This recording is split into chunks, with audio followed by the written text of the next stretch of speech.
Hello les petits amis, ravi de vous retrouver, j'espère que vous allez bien et que vous êtes en forme car aujourd'hui, oh oui, aujourd'hui je vous emmène en 1988 avec la présentation du Headmaster Osehead et de son Nebulan Lug. Et par la même occasion, un très gros coup de cœur pour votre papy. Voilà, un énorme merci à mon ami Mister Caton, notre artiste national, pour cette fabuleuse acquisition. Et un énorme merci également donc à mon ami Alucard de Zio qui, vous l'aurez sans doute remarqué si vous regardez mon générique, a modifié donc ma vignette d'intro mais aussi de profil et est en train de s'attaquer également donc à ma bannière. Donc merci à lui pour le temps accordé et puis pour sa gentillesse. Tout simplement, voilà, les présentations sont faites à présent, alors passons dès à présent au vif du sujet. Allez, c'est parti, let's go! Wouhou! One shall stand, one shall fall. Why throw away your life so recklessly? That's a question you should ask yourself, Megatron. No! Alors pas de boîte à vous présenter, mais en plus d'être 100% complet, j'ai l'immense joie également d'avoir avec la notice, ces fameuses notices J1, voilà, qui nous rappellent bien entendu tous et à toutes cette belle époque avec donc les gimmicks, le stockage des armes, la transformation, enfin bref, on a tout, même les emplacements donc pour coller les autocollants, voilà, j'aimerais bien retrouver ça aujourd'hui, des petits stickers là, qui viendraient embellir un petit peu nos robots sans être obligés de passer à chaque fois par des fabricants tiers, voilà, donc la petite notice qui fait plaisir, on retrouve aussi, voilà, le fauteuil du Headmasters du Nebulan Lug, voilà, qui comme vous le savez si vous avez vu la revue sur Sirène et Nightbeat fait office de casque en mode robot. Nous retrouvons également son pampan, particulièrement réussi, je trouve, très détaillé, avec ici le petit cordon énergétique. On suppose qu'ici on a comment on a le chargeur d'énergie ou d'énergie en tout cas, et l'énergie transite par ce tuyau et vient ressortir par l'avant. Donc voilà, ça c'est vraiment bien fait. L'arme est très originale également. On retrouve également les fameuses deux petites armes que ces trois personnages possèdent, voilà, et donc que l'on peut utiliser pour le mode alternatif et pour le mode bot. Là encore, c'est bien fichu. Et puis, bien entendu, on retrouve, hop, où c'est qu'il est passé? Il est juste là. Voilà, notre petit Nebulan Lug. Alors, petit, pour savoir pourquoi il est si petit que ça, je vous invite à regarder la série japonaise Transformers Headmasters, par exemple. On y apprend, on y voit en tout cas que donc ce sont des Headmasters juniors, puisque ce sont des ados qui pilotent chacun de ces véhicules. Voilà pourquoi nous avons une différence de taille par rapport donc aux Headmasters plus classiques, plus traditionnels, mais les finitions sont quand même pas trop mal. Alors j'essaye de faire une mise au point, mais c'est tellement petit ces choses-là que je ne sais pas. Voilà, j'essaye de faire un truc propre. Les finitions sont propres, la peinture est soignée. On a même donc voilà le visage de peint. Forcément, au niveau articulation par rapport au Headmasters classique, eh bien celui-ci n'a pas les bras, celui-ci a les bras fixes, on ne peut pas lever les bras. Par contre, on peut bouger les jambes, voilà, pour l'asseoir, ou bien entendu comme ceci pour la transformation en mode visage. Et voilà justement un petit aperçu du mode visage que je trouve absolument super, mais on en verra plus tout à l'heure, donc une fois qu'il aura revêtu son casque. Et ce sera tout donc pour les accessoires. Et du coup, nous allons pouvoir nous focaliser à présent sur Osehead, voilà, un camion de pompiers assez futuriste pour l'époque. Je le trouve vraiment absolument magnifique. Des trois, c'est-à-dire Osehead, Sirène et Nightbeat, c'est vraiment Osehead que je préfère. Je trouve le mode véhicule absolument génial, les finitions super propres. Ce que j'apprécie aussi, c'est que contrairement à ses amis qui ont des vitres peintes, par exemple, pour l'Ozhead, on a le pare-brise avant et toutes les vitres latérales qui sont en plastique translucide. Voilà, c'est très très joli, même si on n'arrive pas à voir à l'intérieur, hein, les vitres sont opaques, mais franchement, c'est plus joli, je trouve, que des vitres peintes. On a bien entendu tous les petits autocollants, hein, qui viennent, voilà, ajouter un petit peu de finition, embellir et donner du peps à notre figurine. Le véhicule est franchement bien gaulé. On a l'impression d'avoir un espèce de véhicule de pompier archi blindé, donc voilà, c'est pas mal. En termes de poids, il est très conséquent, il est assez lourd en main, plus peut-être que ses potes.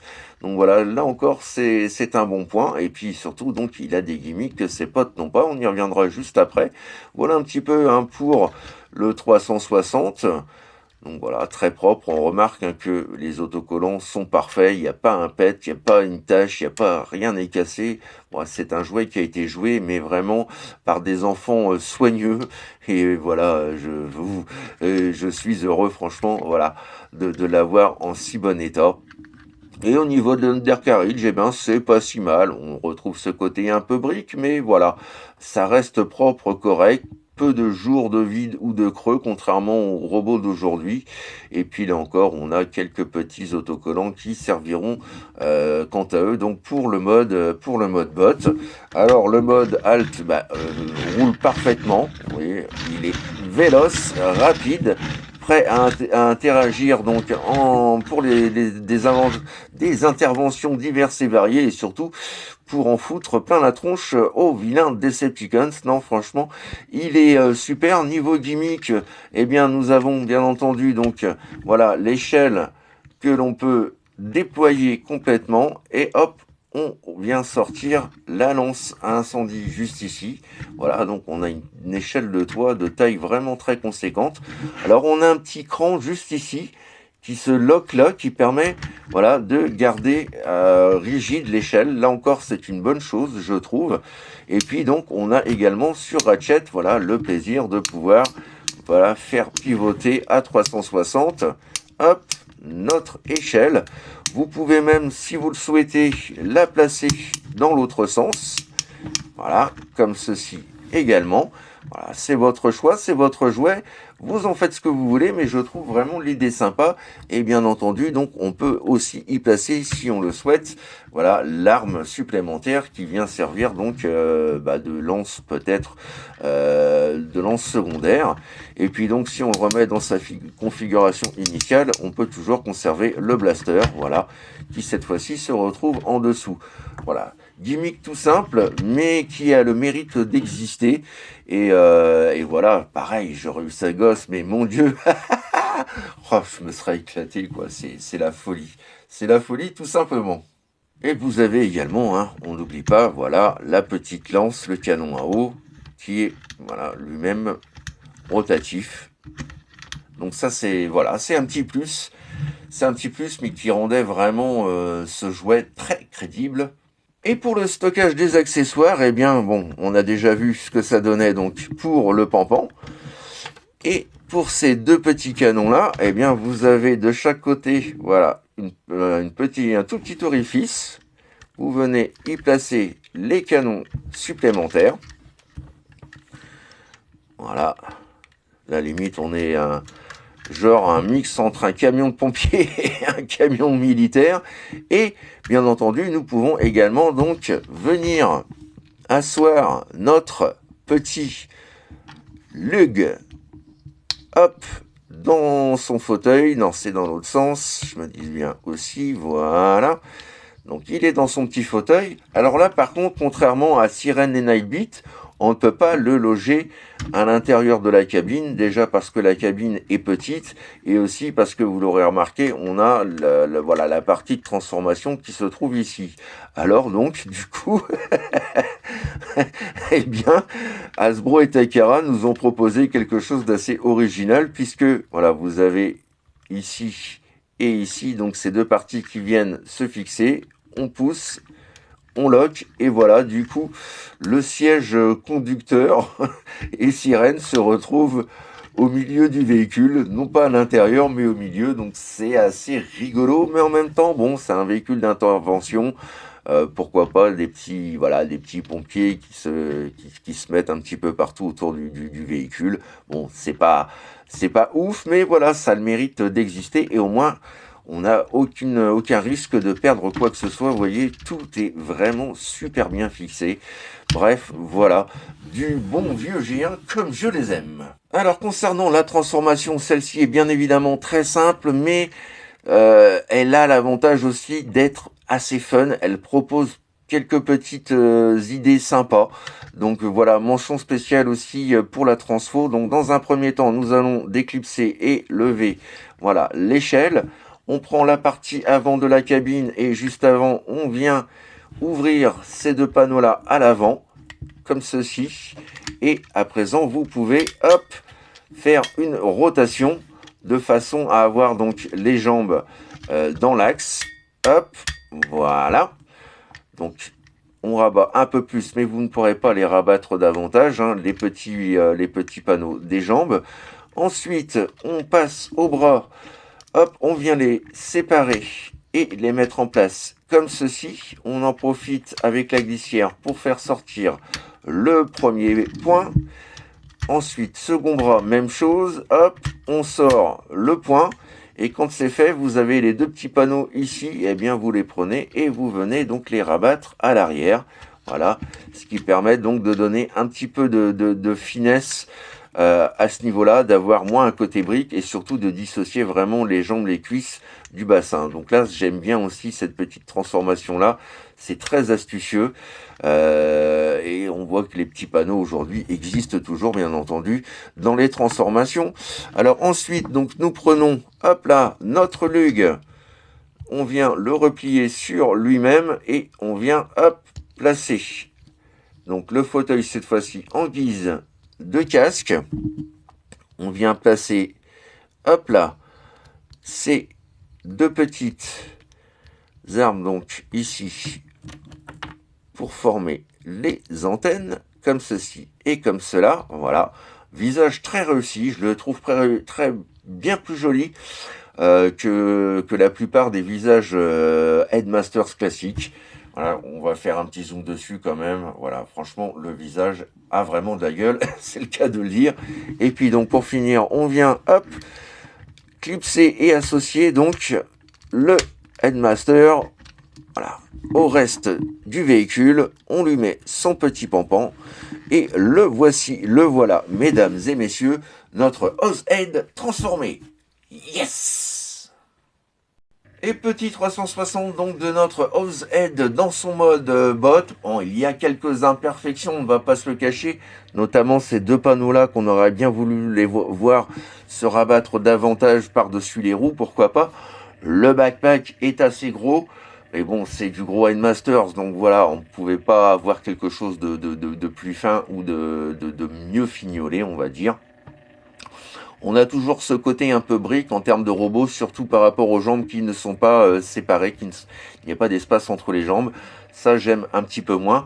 Mais globalement, le robot est vraiment très réussi. Les proportions sont, je trouve, très correctes.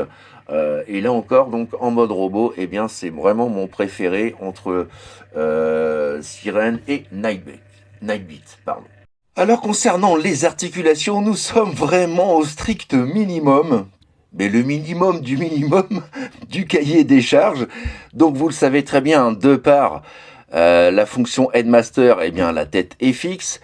Nous pouvons, voilà, faire pivoter à 360 le bras et ce sera tout. Voilà.